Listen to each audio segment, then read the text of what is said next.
Good morning students. आज हम Hindi grammar में चैप्टर 7 सर्वनाम से सर्वनाम के भेद पढ़ेंगे। क्या पढ़ेंगे? आज हम सर्वनाम के भेद पढ़ेंगे।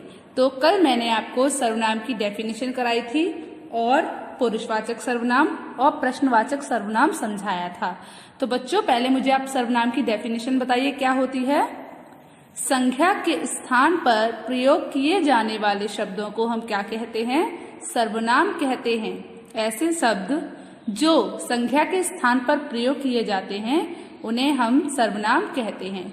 अब सर्वनाम के कितने भेद होते हैं? सर्वनाम के 6 भेद होते हैं। पुरुषवाचक सर्वनाम, प्रश्नवाचक सर्वनाम, निश्चयवाचक सर्वनाम, अनिश्चयवाचक सर्वनाम, निजवाचक सर्वनाम और संबंधवाचक सर्वनाम। ठीक है, तो हमने कल पुरुषवाचक सर्वनाम और प्रश्नवाचक सर्वनाम पढ़ी थी और आज हम आगे के भेद पढ़ेंगे। ठीक है, चलिए स्टार्ट करते हैं। तो जो हमारा 3rd नंबर का जो 3rd सर्वनाम का भेद है वो कौन सा है? निश्चयवाचक सर्वनाम। अब हम कौन से सर्वनाम पढ़ेंगे? निश्चयवाचक सर्वनाम। वे सर्वनाम शब्द जिनसे किसी निश्चित व्यक्ति या वस्तु का बोध होता है। कैसे सर्वनाम शब्द? वे सर्वनाम शब्द जिनसे किसी निश्चित व्यक्ति या वस्तु का बोध होता है उन्हें हम क्या कहते हैं? निश्चयवाचक सर्वनाम कहते हैं। जैसे यह, वह, ये, वे, मतलब ऐसी चीजें ऐसे शब्द जिनसे हमें किसी भी चीज के ऊपर संकेत कर रहे हैं या फिर हम उस चीज के बारे में बता रहे हैं, निश्चित ही हम उसी चीज के बारे में बोल रहे हैं। तो ऐसे शब्दों को हम क्या कहते हैं बच्चों? निश्चयवाचक सर्वनाम कह रहे हैं, जिसमें हम निश्चित हैं। क्या है? निश्चित हैं किसी चीज को लेकर, किसी व्यक्ति को लेकर, किसी वस्तु को लेकर, किसी भी जानवर को लेकर, किसी भी स्थान को लेकर। क्या है? निश्चित हैं। तो इसीलिए हम उसे क्या कहते हैं? निश्चयवाचक सर्वनाम कहते हैं। तो निश्चयवाचक सर्वनाम कौन कौन से होते हैं? यह, वह, ये, वे। निश्चयवाचक सर्वनाम कौन कौन से होते हैं बच्चों? यह, वह, ये, वे। समझ आया आपको? यह, वह, ये, वे आदि। तो एक बार फिर से बोलिए। वे सर्वनाम शब्द जिनसे किसी निश्चित व्यक्ति या वस्तु का बोध होता है उन्हें निश्चयवाचक सर्वनाम कहते हैं। जैसे यह, वह, ये, वे आदि। जैसे बच्चों, अब हम एग्जाम्पल देखते हैं। यह मेरी किताब है, तो यह किताब किसकी है? मेरी है। ठीक है, तो यह यहाँ पर क्या है? सर्वनाम है। हम उस किताब की तरफ पॉइंट आउट करके कह रहे हैं, इशारा करके कह रहे हैं कि यह किताब मेरी है। ठीक है, तो यहाँ पर जो यह है वो क्या है बच्चों? सर्वनाम है। अब आप सेकंड सेंटेंस देखिए। ये आम मीठे हैं। जो ये आम है वो कैसे हैं? मीठे हैं। तो ये क्या है बच्चों? बताइए। निश्चयवाचक सर्वनाम है। वह कुत्ता है। वह कौन है? वह कुत्ता है। अब मैंने इशारा उसकी कुत्ते की तरफ पॉइंट आउट करके बोला कि वह कुत्ता है, तो यहाँ पर जो वह है वो क्या है बच्चों? निश्चयवाचक सर्वनाम है। और वे पक्षी हैं। वे पक्षी हैं, तो वे पक्षी हैं। जो बर्ड्स उड़ रही थी आसमान में, तो मैंने उनकी तरफ इशारा करके किसी से बोला देखो वे पक्षी हैं। ठीक है, तो यहाँ पर वे क्या है बच्चों? बताइए आप लोग। निश्चयवाचक सर्वनाम है। ठीक है, समझ आया आपको? चलिए अब हम आगे चलते हैं। तो अगला है हमारा अनिश्चयवाचक सर्वनाम। अनिश्चयवाचक सर्वनाम क्या होता है?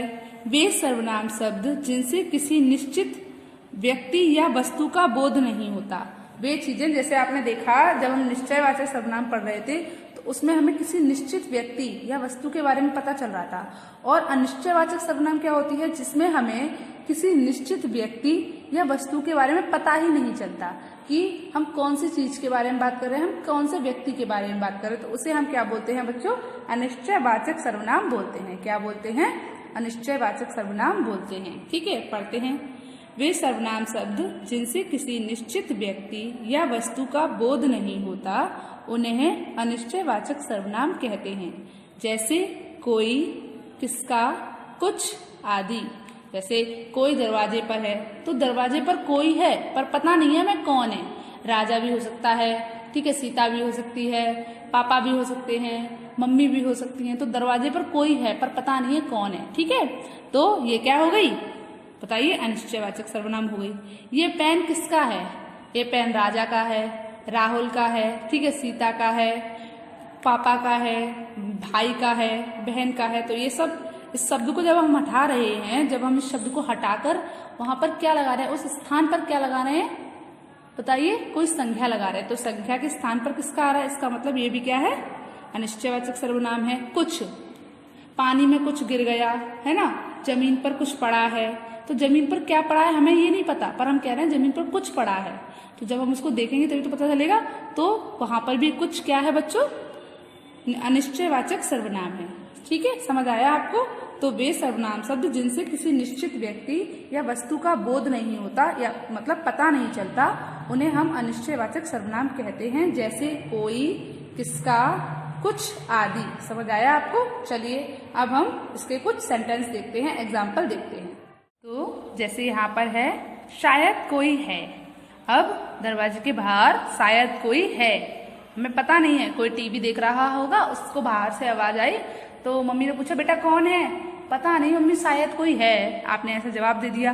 तो यहाँ पर जो कोई शब्द है वो क्या है बच्चों, सर्वनाम है। कौन सी सर्वनाम है बताइए मुझे, अनिश्चयवाचक सर्वनाम है। सेकंड सेंटेंस क्या है, गिलास में थोड़ा दूध है। बच्चों यहाँ पर ये अनिश्चयवाचक सर्वनाम नहीं है, ये यहाँ पर विशेषण का काम कर रहा है। गिलास में कितना दूध है, थोड़ा दूध है। तो इसीलिए ये सेंटेंस हमारा अनिश्चयवाचक सर्वनाम का एग्जाम्पल नहीं है। समझ आया आपको। ग्लास में थोड़ा दूध है, ग्लास में कितना दूध है, थोड़ा दूध है। तो बच्चों ये क्या है, ये हमारा अनिश्चयवाचक सर्वनाम का एग्जाम्पल नहीं है। आपको समझ आया। यहाँ पर ये सेंटेंस अनिश्चयवाचक सर्वनाम का एग्जाम्पल नहीं है, ये विशेषण का एग्जाम्पल है। इसीलिए हमने इस पर क्रॉस लगा दिया है, क्योंकि यह हमारा अनिश्चयवाचक सर्वनाम का एग्जाम्पल नहीं है। ओके, चलिए थर्ड जो हमारा सेंटेंस है उसे देखते हैं। तुम्हें किसने मारा है, तुम्हें किसने मारा है। तो बताइए मुझे, तुम्हें किसने मारा है। तुम्हारे भाई ने मारा है, मम्मी ने मारा है, पापा ने मारा है, ठीक है, या टीचर ने मारा है, या किसी अंकल ने मारा है, या किसी दोस्त ने मारा है। तुम्हें किसने मारा है। तो जब हम इस शब्द को हटा रहे हैं तो कोई संज्ञा लगा रहे हैं ना, और संज्ञा के स्थान पर क्या आता है, सर्वनाम आती है। तो जब ये संज्ञा के स्थान पर है तो ये क्या है बच्चों, सर्वनाम है। चलिए उसके बाद, यह पुस्तक किसकी है। तो यह पुस्तक राहुल की है, यह पुस्तक गीता की है, यह पुस्तक सोनल की है। तो यह पुस्तक किसकी है। यहाँ पर जब हम किसका शब्द हटा रहे हैं तो हम क्या लगा रहे हैं बच्चों, कोई भी सर्वनाम मतलब कोई भी संज्ञा लगा रहे हैं। तो संज्ञा के स्थान पर प्रयोग किए जाने वाले शब्द सर्वनाम है। तो ये भी सर्वनाम है। कोई, किसका और किसने, किसकी, ये सब क्या है बच्चों आपके, बताइए, अनिश्चयवाचक सर्वनाम के एग्जाम्पल हैं। चलिए अब हम अपना 5th नंबर का जो हमारा सर्वनाम है उसको देखते हैं। 5th नंबर की सर्वनाम है हमारी निजवाचक सर्वनाम। कौन सी सर्वनाम है बच्चों, निजवाचक सर्वनाम। वे सर्वनाम शब्द जिसमें हम अपने बारे में बात कर रहे हैं, मतलब खुद के काम के बारे में बात कर रहे हैं। वे सर्वनाम शब्द जो काम करने वाला अपने लिए प्रयोग करता है। कैसे शब्द, जो काम करने वाला खुद के लिए प्रयोग कर रहा है, अपने लिए प्रयोग करता है, उसे हम निजवाचक सर्वनाम कहते हैं। एक बार फिर से बोलिए, वे सर्वनाम शब्द जो काम करने वाला अपने लिए यूज कर रहा है, अपने लिए उपयोग करता है, उसे हम क्या बोलते हैं बच्चों, निजवाचक सर्वनाम बोलते हैं। जैसे स्वयं, अपने आप, खुद से, ठीक है। तो ये सब क्या है बताइए, ये निजवाचक सर्वनाम के एग्जाम्पल हैं। चलिए सेंटेंस देखकर पता करते हैं। हमें अपना काम स्वयं करना चाहिए। तो बच्चों यहाँ पर जो लड़का है वो क्या कह रहा है, हमें अपना काम स्वयं करना चाहिए। तो जो यहाँ पर स्वयं शब्द है वो क्या है, निजवाचक सर्वनाम है, क्योंकि यहाँ लड़का अपने लिए बोल रहा है, अपने लिए प्रयोग कर रहा है। कौन सी सर्वनाम, निजवाचक सर्वनाम। तो काम जो है वो हमें खुद करना चाहिए। तो यहाँ पर स्वयं क्या है बच्चों, बताइए मुझे, जल्दी बताइए, निजवाचक सर्वनाम है, क्योंकि वो लड़का अपने लिए यूज कर रहा है ये सर्वनाम, ठीक है। चलिए उसके बाद अगला है, चित्र मैंने अपने आप बनाया है। तो यहाँ पर भी जो काम हुआ है वो अपने आप हुआ है। अपने आप मतलब उस लड़के ने खुद से बनाया है ना, खुद मेहनत की है। तो यहाँ पर भी जो अपने आप शब्द है वो क्या है बच्चों, बताइए मुझे, निजवाचक सर्वनाम है, क्योंकि ऐसे सर्वनाम शब्द जो काम करने वाला अपने लिए यूज करता है, जो व्यक्ति काम कर रहा है वो उस सर्वनाम को अपने लिए ही यूज कर रहा है, उसे हम निजवाचक सर्वनाम बोलते हैं। निजवाचक मतलब क्या होता है, अपने लिए यूज करना, ठीक है। तो निजवाचक सर्वनाम उसे कहते हैं। जैसे मैंने खुद से भोजन पकाया, मैंने खुद से भोजन पकाया, तो यहाँ पर मैंने खुद से भोजन पकाया, खुद से क्या है, एक निजवाचक सर्वनाम है। समझ में आया आपको? तो बच्चों जो हमारी 6 नंबर के सर्वनाम है उसमें क्या होता है, सर्वनाम का नाम क्या है, संबंधवाचक सर्वनाम। उसमें क्या होता है, एक सर्वनाम शब्द दूसरे सर्वनाम शब्द से संबंध रखता है, उसका संबंध होता है, एक सर्वनाम शब्द का दूसरी सर्वनाम शब्द से संबंध होता है। जैसे जो वो, जैसी करनी वैसी भरनी, जैसे को वैसा, ठीक है, जैसे को तैसा बोलते हैं ना। चलिए पढ़ते हैं। वे सर्वनाम शब्द जिनका संबंध दूसरे सर्वनामों से होता है उसे संबंधवाचक सर्वनाम कहते हैं। जैसे जैसे, जो वो, जैसा वैसा आदि। एग्जाम्पल देखिए, जो करेगा वो भरेगा, मतलब तुमने चोरी की है तो तुम ही तो उसका फल भरोगे, तो जो करेगा वो भरेगा। ये क्या है बच्चों, यहाँ पर जो और वो संबंधवाचक सर्वनाम है। जैसा काम करोगे वैसा वेतन पाओगे, अगर आप अच्छा काम करोगे तो आपको अच्छा वेतन मिलेगा, अगर आप बुरा काम करोगे तो बुरा वेतन मिलेगा। जैसे बोलते हैं ना, जैसी करनी वैसी भरनी, मतलब जैसा काम करोगे वैसा ही भरोगे, ठीक है। तो यहाँ पर ऐसे शब्दों को हम क्या बोलते हैं, संबंधवाचक सर्वनाम बोलते हैं। तो बच्चों आपको सर्वनाम के भेद समझ आए? तो बताइए मुझे, जो हमारी पुरुषवाचक सर्वनाम होती है वो कैसे शब्द होते हैं उसमें, जो हम किसी बोलने वाले या सुनने वाले के लिए यूज करते हैं। जैसे मैं, हम, तुम, ये क्या है, पुरुषवाचक सर्वनाम है। उसके बाद क्या था हमारा सेकंड सर्वनाम, प्रश्नवाचक सर्वनाम। तो प्रश्नवाचक सर्वनाम में क्या होता है, हम किसी से प्रश्न पूछते हैं, ठीक है।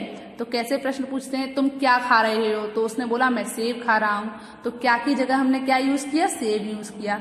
आप जब सेंटेंस बनाते हो तो उसको एक बार पढ़ के देख लिया, अगर ये आपको पता चल जाएगा कि गलत है या सही है, ठीक है। क्या, किस, कौन, तुम कौन हो, मैं डॉक्टर हूँ, मैं इंजीनियर हूँ, बोलते हैं ना, तो तुम कौन, तो क्या, कौन, ये क्या है बच्चों, बताइए जल्दी, ये क्या क्या है, ये प्रश्नवाचक सर्वनाम है। उसके बाद जो हमारी थर्ड थी वो क्या थी, निश्चयवाचक सर्वनाम। तो निश्चयवाचक सर्वनाम कौन कौन सी थी, यह, वह, ये, वे, ठीक है।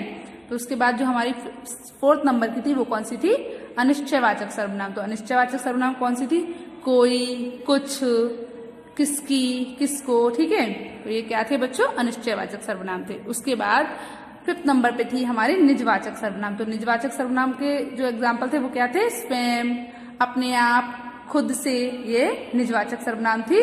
जो सर्वनाम शब्द अपने लिए यूज की जाती है, वे सर्वनाम शब्द जो काम करने वाला अपने लिए यूज करता है उसे हम निजवाचक सर्वनाम बोलते हैं। तो यहाँ पर स्वयं, अपने आप, खुद से, ये कैसी सर्वनाम थी, निजवाचक सर्वनाम थी। उसके बाद हमारा जो 6 नंबर की सर्वनाम थी वो क्या थी, संबंधवाचक सर्वनाम। जो वो, जैसा वैसा, तो ये हमारे संबंधवाचक सर्वनाम के एग्जाम्पल थे, उदाहरण थे। तो बच्चों आपको सर्वनाम के भेद समझ आए? चलिए एक बार मुझे सर्वनाम की डेफिनेशन सुनाइए और सर्वनाम के सारे भेद बताइए। तो सर्वनाम की डेफिनेशन क्या होती है, ऐसे शब्द जो किसी संज्ञा के स्थान पर प्रयोग किए जाते हैं वे सर्वनाम कहलाते हैं। सर्वनाम के भेद कितने होते हैं, सर्वनाम के 6 भेद होते हैं। कौन कौन से बताइए जल्दी से, पुरुषवाचक सर्वनाम, प्रश्नवाचक सर्वनाम और निश्चयवाचक सर्वनाम, अनिश्चयवाचक सर्वनाम, निजवाचक सर्वनाम, संबंधवाचक सर्वनाम। तो समझ आया आपको? तो बच्चों आपको हिंदी ग्रामर में सर्वनाम के भेद लिखने हैं और उनके 2-2 उदाहरण वाक्य में लिखने हैं। सर्वनाम के भेद लिखो तथा उनके 2-2 उदाहरण भी लिखने हैं। आपको समझ आया? आज आपका होमवर्क क्या है, आज आपको होमवर्क में हिंदी ग्रामर की होमवर्क नोटबुक में आपको सर्वनाम के भेद और उनके 2-2 उदाहरण लिखने हैं। ओके, समझ आया? चलिए गुड बाय।